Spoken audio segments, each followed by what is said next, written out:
মা আমি কি এটা দিয়ে খেলতে পারি? কি নিয়ে খেলতে চাচ্ছ বাবা? ছুরি? ছুরি? ছুরি দিয়ে খেলতে চাচ্ছ তুমি? এই ওর হাতে এটা কে দিল? রাখো রাখো, এটা কে দিয়েছে তোমার হাতে এটা? বাচ্চা তখন ভয়ে শেষ।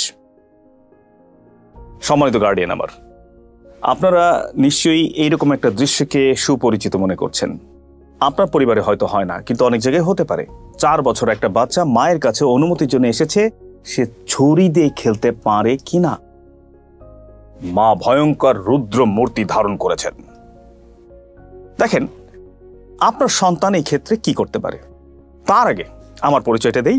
আমার নাম শামীম চিনাহিন, আমি একজন সফট স্কিলস ট্রেনার। তার থেকে বড় পরিচয় হচ্ছে আমি একজন বাবা, অনেক ক্ষেত্রে সফল এবং বলতে বাধা নাই দ্বিধা নাই, অনেক ক্ষেত্রেই ব্যর্থ। আপনার মতো আমাকেও চিন্তা করতে হয় যে কিভাবে কোন উত্তরটা দিলে ভালো হয়। আচ্ছা মুখের পর কি না বলবো? না বলে কি ভালো? আচ্ছা ছুরি নিয়ে খেলতে চাচ্ছে বাচ্চাটা, কিংবা এমন কিছু করতে চাচ্ছে যেটা আপনি অ্যালাউ করতে পারছেন না। আইসক্রিম খেতে চাচ্ছে কিন্তু আপনি খেতে দিতে চান না। বৃষ্টিতে ভিজতে চাচ্ছে, আপনি ভিজতে দিতে চান না। না তো বলতেই হবে, না কি বলা যাবে না? অবশ্যই বলা যাবে। কিন্তু একটা পরিসংখ্যানের কথা বলি, একটা বাচ্চাকে 17 বার না ফেস করতে হয় একটা হ্যাঁকে পাওয়ার জন্য। আমি কি এটা করতে পারি, এটা করতে পারি, এটা করতে পারি? না না না না না না, প্রতিধ্বনিত হতে হতে সে একসময় চিন্তা করে, না আমি আর অনুমতি চাইব না। মা বাইরে যাক, বাবা বাইরে যাক, আমি ছুরি দিয়ে খেলবই।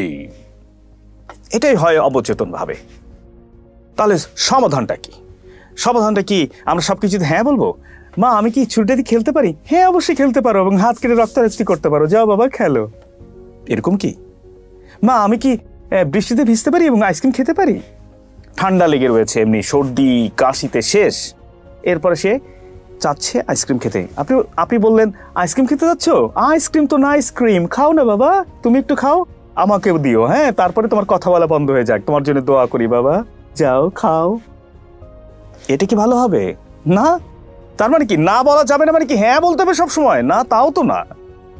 নাও বলবো হ্যাঁ বলবো, পরিস্থিতির উপর ডিপেন্ড করছে আপনি হ্যাঁ বলবেন নাকি না বলবেন। তবে না বললে নায়ের সাথে একটু সস দিতে হবে, কারণ আপনি জানেন নিষিদ্ধ জিনিস প্রসিদ্ধ বেশি। আপনি যেটাকে না বলবেন না, ওইটা মানুষ বেশি আগ্রহ করে দেখতে চাই। এই বইটি পড়িবেন না, এই বইটা পড়তে ভালো লাগে বেশি মনে হয়। নিষিদ্ধ জিনিস প্রসিদ্ধ বেশি। বাচ্চা কিন্তু অবচেতন ভাবেই সে চিন্তা করবে যে আপনি না থাকলে সে ছুরি দিয়ে খেলবেই, কারণ ওই ছুরির প্রতি তার আগ্রহ বেড়ে গিয়েছে। মানুষ তো এরকমই, তাই না? যা হোক, তাহলে নাটা কিভাবে বলা যায়? আপনি বলেন বডি ল্যাঙ্গুয়েজ দিয়ে, ফেশিয়াল এক্সপ্রেশনস দিয়ে আপনি বললেন আমি যাই, অভিনয় এবার যাই। মা আমি কি ছুরিটা দিয়ে খেলতে পারি? তুমি ছুরি দিয়ে খেলতে যাচ্ছ বাবা? অবশ্যই পারবে। দেখেন এখানে কিন্তু হ্যাঁ বলছি, অবশ্যই। তবে একটু বড় হও, যখন তুমি এই ছুরিটা হ্যান্ডেল করা শিখবে তখন খেলবে, বড় হলে পারবে। দেখেন এটাও কিন্তু না, তবে হ্যাঁ প্যাকেটের মধ্যে নাটা ভরে দিয়েছেন। এবার ব্যাখ্যা দেন। আর যদি এখন তুমি ছুরি দিয়ে খেলো, ছুরি তো অনেক ধারালো, হ্যাঁ হাত তোমার কেটে যেতে পারে। যদি কেটে যায় তাহলে কালকে তোমার পিকনিক রয়েছে, একটা পার্টি রয়েছে, সেখানে তুমি কিভাবে যাবে? তুমি তো অসুস্থ হয়ে যাবে, তোমার বন্ধুদের সাথে তুমি দেখা করতে পারবে না, তাই না? কত সমস্যা, তাই না? বলো। এখন এটা রেখে দাও, ঠিক আছে? আমাকে দাও, আমি রেখে দিচ্ছি। এই তোমার গুড বয়, এই তোমার গুড গার্ল, একটু কমপ্লিমেন্ট দিয়ে দেন। মানে ওকে কনভিন্স করে ফেলা যায়। আরো অনেক অ্যাপ্রোচ রয়েছে, আপনার নিঃসন্দেহে আপনাদের অনেক আইডিয়া রয়েছে।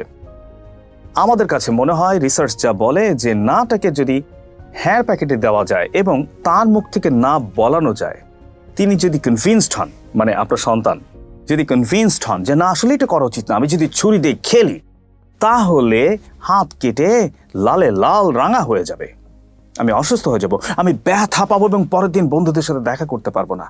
তখন সে ভিতর থেকে বলবে না না ছুরি দিয়ে খেলা যাবে না। তো আমার সম্মানিত গার্ডিয়ান্স, আমরা আসলেই অনেক চ্যালেঞ্জের মধ্যে থাকি। এই চ্যালেঞ্জ থেকে বাঁচার জন্য আমাদের গবেষণা করতে হবে, আমাদের চিন্তা করতে হবে এবং গবেষকদের সাথে কথা বলতে হবে, তাদের বই পড়তে হবে, জানতে হবে কিভাবে সন্তানকে সুসন্তান হিসেবে গড়ে তোলা যায়।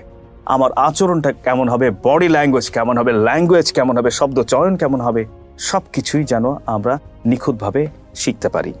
তবে ভুল হতেই পারে আমাদের, এবং ভুল থেকেও শিক্ষা গ্রহণ করতে হবে। অবশ্যই মনের জানালাটা সবসময় খুলে রাখতে হবে, যাতে আমরা শিখতে পারি সবার কাছ থেকে। From the superman to a sweeperman, everybody is my teacher. Thank you.